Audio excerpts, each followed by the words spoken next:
So, hi everybody. Great to have everybody here for another episode of Build with Stakki, where we talk about all things sales tech, sales process to help sales leaders and revenue leaders make sense of that crazy market. This week we've got Peter Eakin from Lead Onion, head of sales, heading up the team there. Peter, great to have you on the show. Thanks, James. Good to be here. Yeah, so great to have you on. And obviously, Lead Onion is sort of a buyer intent platform. Mhm. So we'll probably spend a bit of time talking about intent today, of course. There's been a lot of discussions around intent these Yeah. days. Signals is maybe coming up as sort of a newer thing, and some people might say it's a rebranding of intent, which I'm not sure I agree with. But it'd be great for you to give us a little bit of insight and sort of help educate people on the different types of intent, and then we can go on to maybe how they use it. So do you want to just give us a little bit, maybe a headline of what Lead Onion do as sort of a buyer intent platform? Totally. Let me maybe just kind of explain like the backgrounds Yeah, of Lead Onion for a second. So Lead Onion's a product that we sell as part of like a wider business. So we sell a CRM, a marketing platform, an email tool. And Lead Onion is kind of the newest product we've introduced into our stack. It's come about because we were a customer of intent providers. We're a relatively small business in Northern Ireland. We were competing with the likes of HubSpot and Salesforce. So we needed ways to kind of operate our go-to-market smarter, make sure we were as efficient as we possibly could be. So we started buying intent data from G2. We started buying intent data from Bombora. We started buying intent data from Continuity. And while we recognized that each of these data sets was valuable to us, they weren't really able to concretely identify a prospect. They could just give us signals. So we started to essentially look at the market and say, right, how many of these data providers exist? What are the differences of them all? What are all the different ways that they resolve intents? And we built partnerships with them. And that kind of gave birth to the Lead Onion platform, which is essentially like the aggregator of all of these different sources. Ultimately, it comes down to people don't just search on Google and then buy product. That yeah, is not how people buy. The average B2B buyer journey involves something between like 30 to 40 research events before they even realize, hey, maybe we need to look at a product or service. Traditional intent tends to over index one of those research events and say this company is in market because they are searching for X or Y topic. Um, so what we do is we act as the aggregator. We look for intent signals across every major source of data, and we sort of look for the center of the Venn diagram for your market. Which companies and people are popping up across all of these different sources, showing intent for the same kind of thing in lots of different ways. We feel it better reflects how people buy products, absolutely. and it's our best attempt really to try and eliminate a lot of the noise that comes with this data, which then has ultimately caused people maybe to lose a bit of trust in the category somewhat. Yeah, that's a great introduction there. And I'm just going to pause. You mentioned that over indexing, like traditional intent platforms. And I think that intent market, those bigger, traditional tools, your Six Senses, Bomboras, etc. I think they may be missold what intent was for a few years, and everybody got really excited about it and thought, oh, I need to buy that. Then I buy Cognizant, then I buy Salesloft, and I'm going to be covered. And then it didn't quite pay off in how they hoped. And that's because it over indexed on certain things. And now what I see you guys doing, which is why it adds real value, I believe, is, and people becoming more familiar with this term of like data aggregators, Yeah. because of Clay, like a Hmm. lot, but also waterfall enrichment tools do similar, but with contact data. And when I'm talking to people, and if they're like set on intent, say probably one of the ones you should consider is Lead Onion because of that aggregation, rather than you going to one picking whichever one sells to you the best, and then it's just over indexed on one thing. Um, is it fair to sort of give that comparison to sort of a Clay as an aggregator or these other types of tools, but you're doing it for intent instead? Yeah, we're taking that same sort of waterfall approach where we're trying to run an account or a person through like multiple sources of data to get to the end point of saying, hey, this is this is valid, if you like, but we're just doing that from signals. So we would never recommend to our customers to say, if there's a spike in intent around a topic, to go after them. It's there's just not enough there. That is more likely random than not. Yep. We actually tend to see in our data sets, the way our software is structured is we collect all of these signals and then pull out from that the companies that are showing intent in multiple ways. Tends to be about 10% of the overall data set is showing like repeated intent.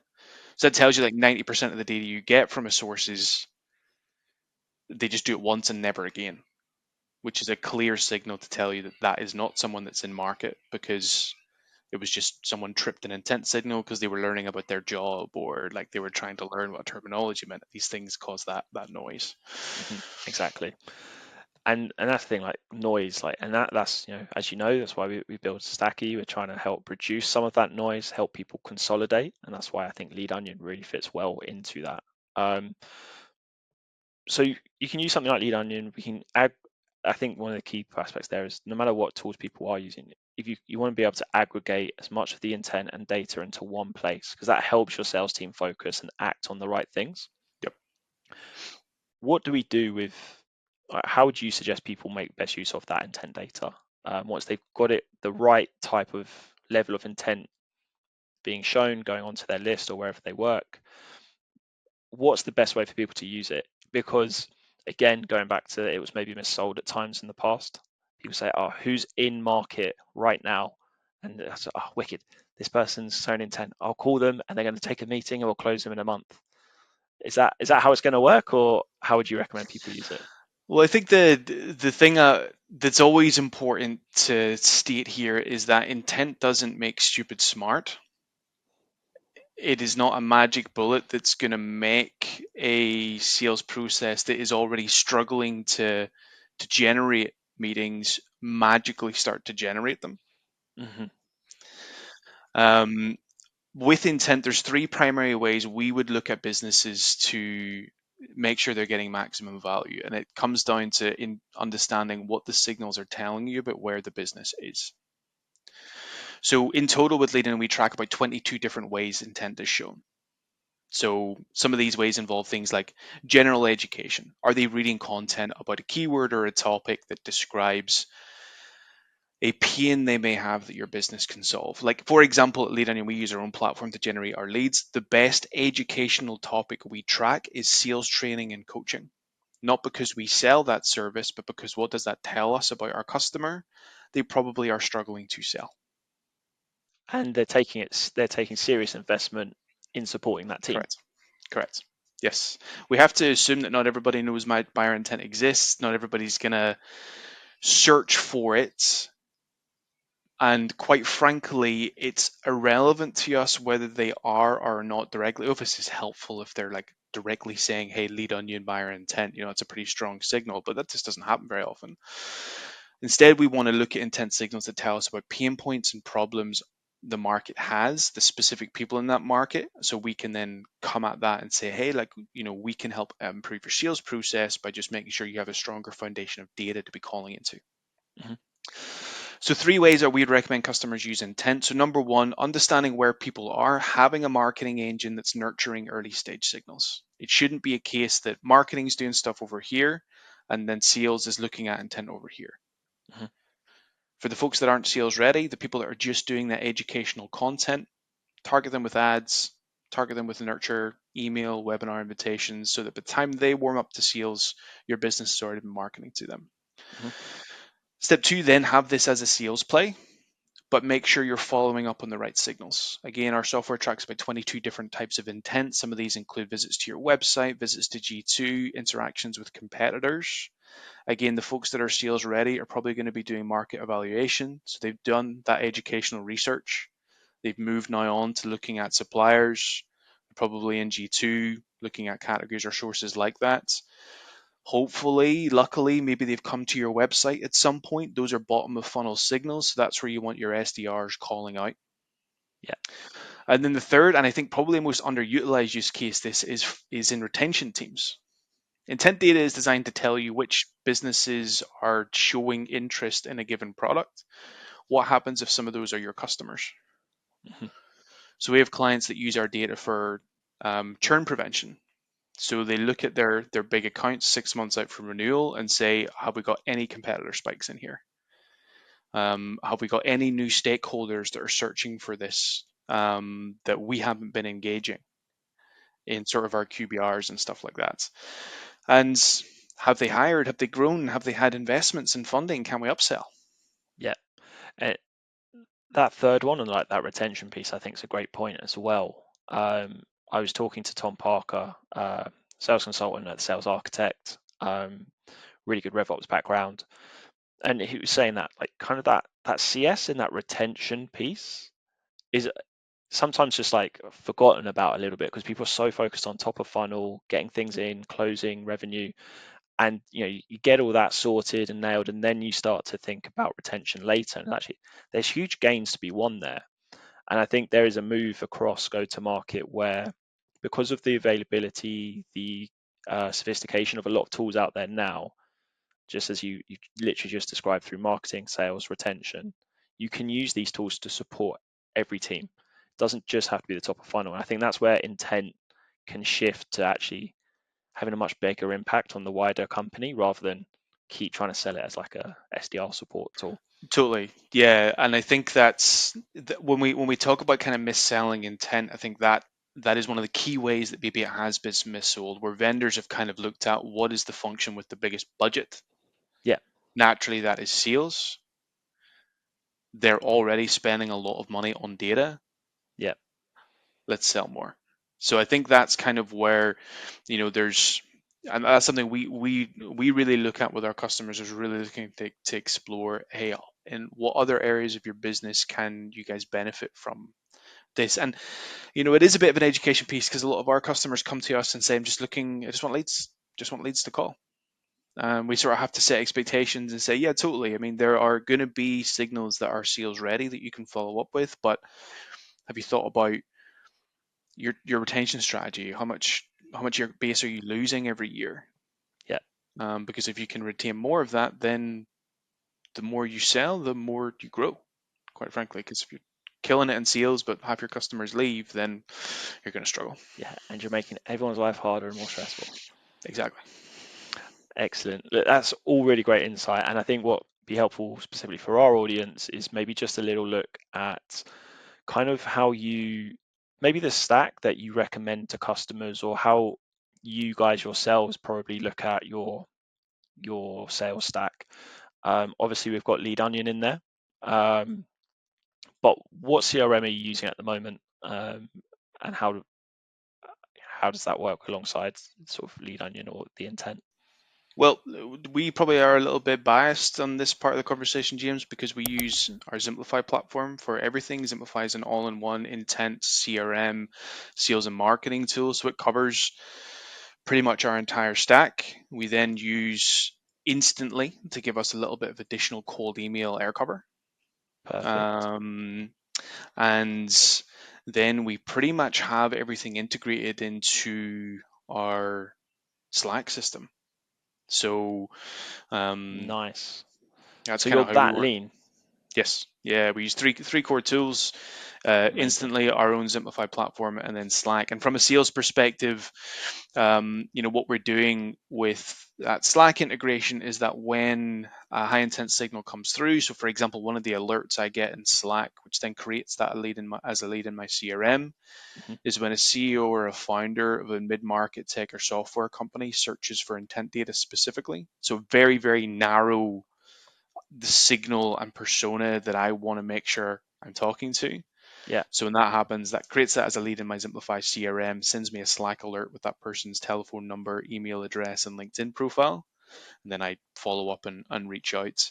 I think if you amazing. wanted to be a little bit more around that, you would probably look at some form of contact data tool, because quite Yeah, frankly, it is always good to have different pools of databases to go to. yeah, absolutely. Um, I think, you but what you're showing here is you've got two tools plus Slack, Yep. and you're building consistent pipeline. You're utilizing intent properly, and obviously, whilst it's your own sort of suite of tools with Simplify, you'd expect yourselves to make the best use of it all. But this is what we love to see. Like, you're covering all these areas which people will regularly come to us for and say, oh, we Mhm. need a better sequencer, or we need more contact data, we need more email data, we need this, we need that. And once you put in their tools, they've already covered it all Yep. in two or three. They're just not utilizing it all. And what people do is they add more and more layers Yep. and layers, and that actually starts to distract people. So, I mean, that's probably one of the easiest builds we've ever done on the show, but Yeah, it and shows like the power of what you're doing. the utilization is crucial, right? Because even when you said that we need a better sequencer comment, why?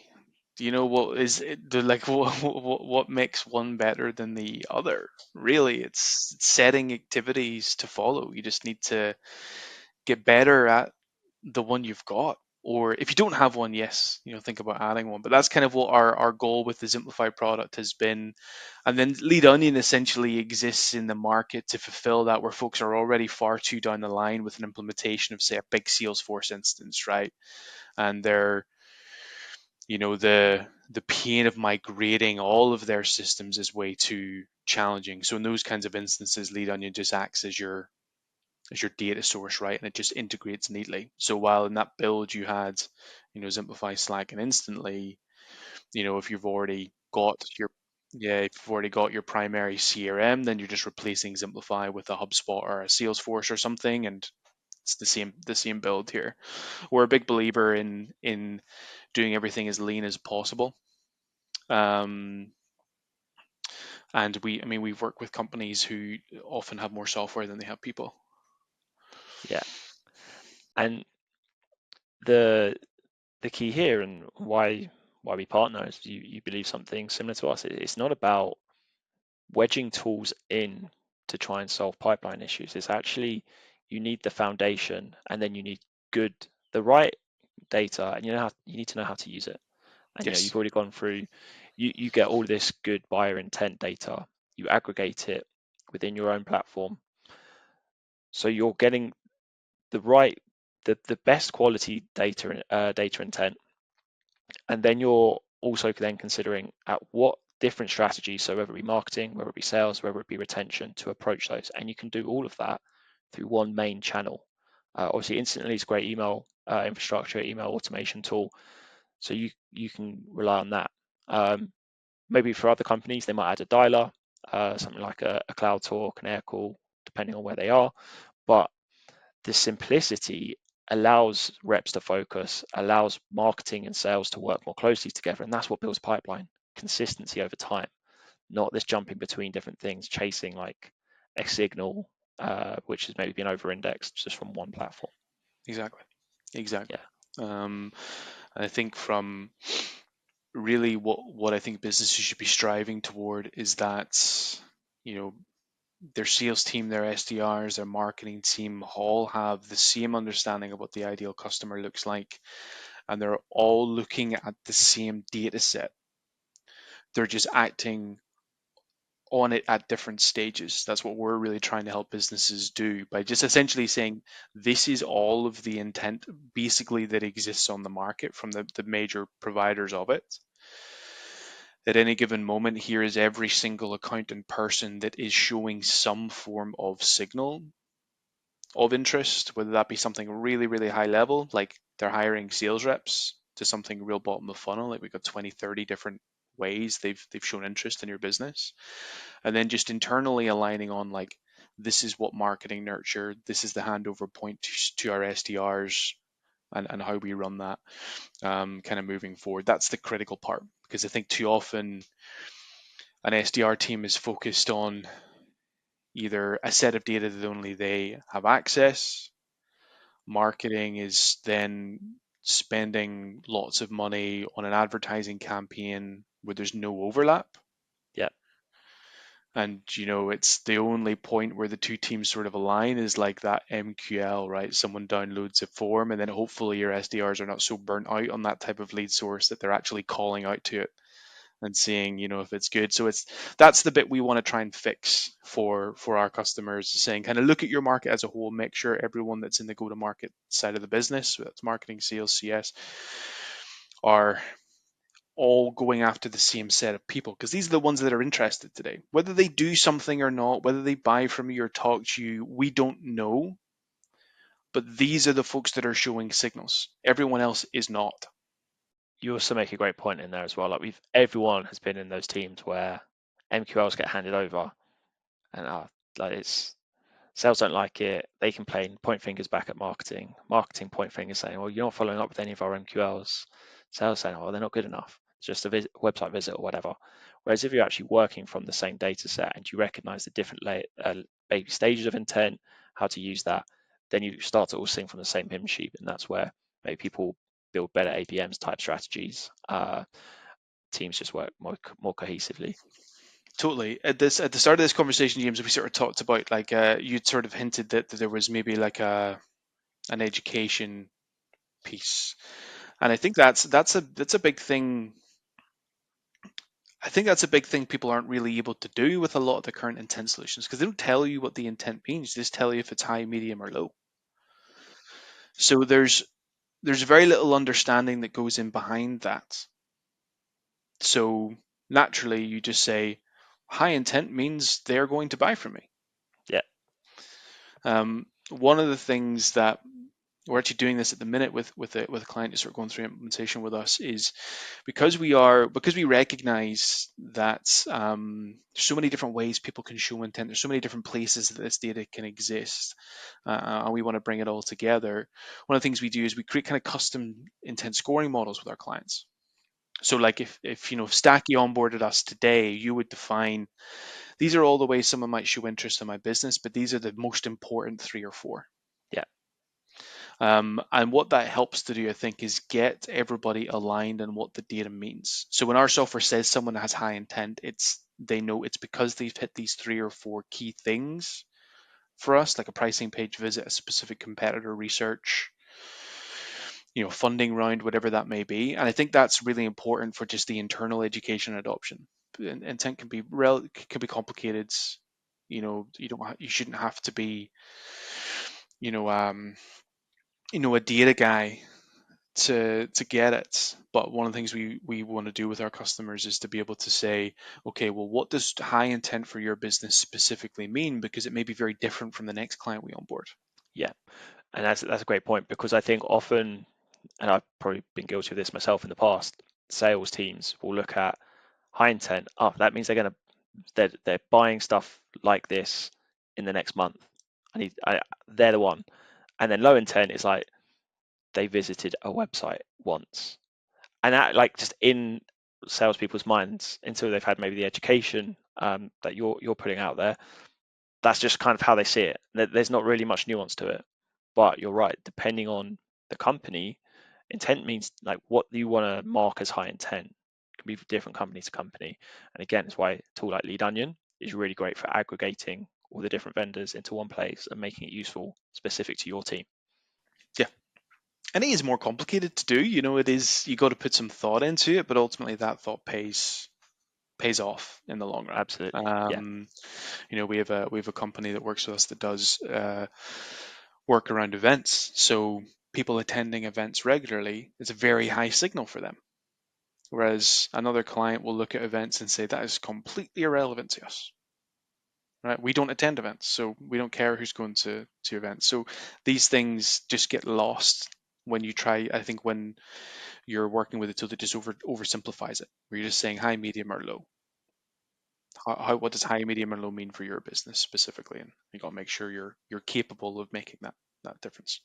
Exactly. And I think that's a good point as well. It's just like, as with any tool, I say this quite regularly to, like, our users and the people and the customers we work with at Stakki, is just because you heard this tool was amazing over here, and this company, and this is what everyone sees on LinkedIn, is, oh, this company's made 30 extra meetings a week because they started using this tool.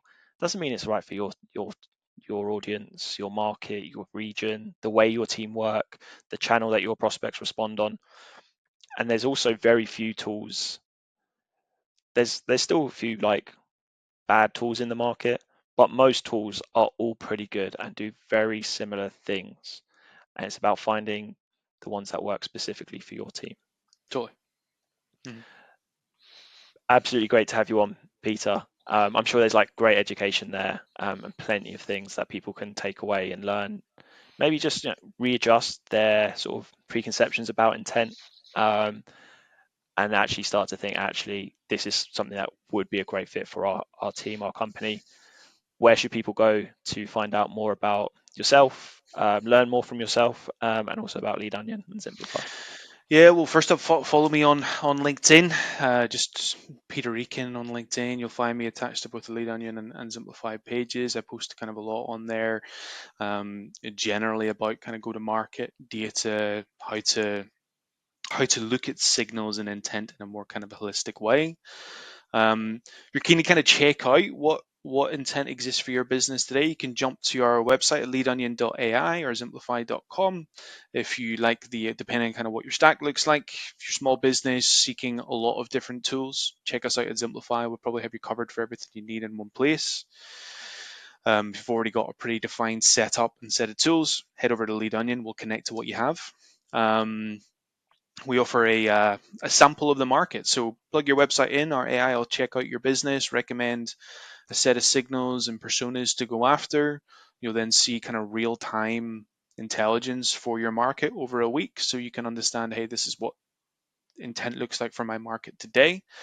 I think, this time of year is a very interesting time to do so, because if we think about folks showing signals in Q1, they're really looking at sort of new financial year, what sort of investments, what changes, what strategic stuff we're doing. So I think start of the year is always an excellent time to be kind of looking at that intent.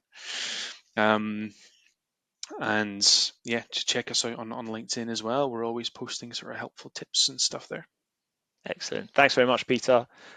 Everybody, please like, subscribe to us on YouTube, and follow the Stakki page or myself on LinkedIn for more advice and more tips on your sales stack.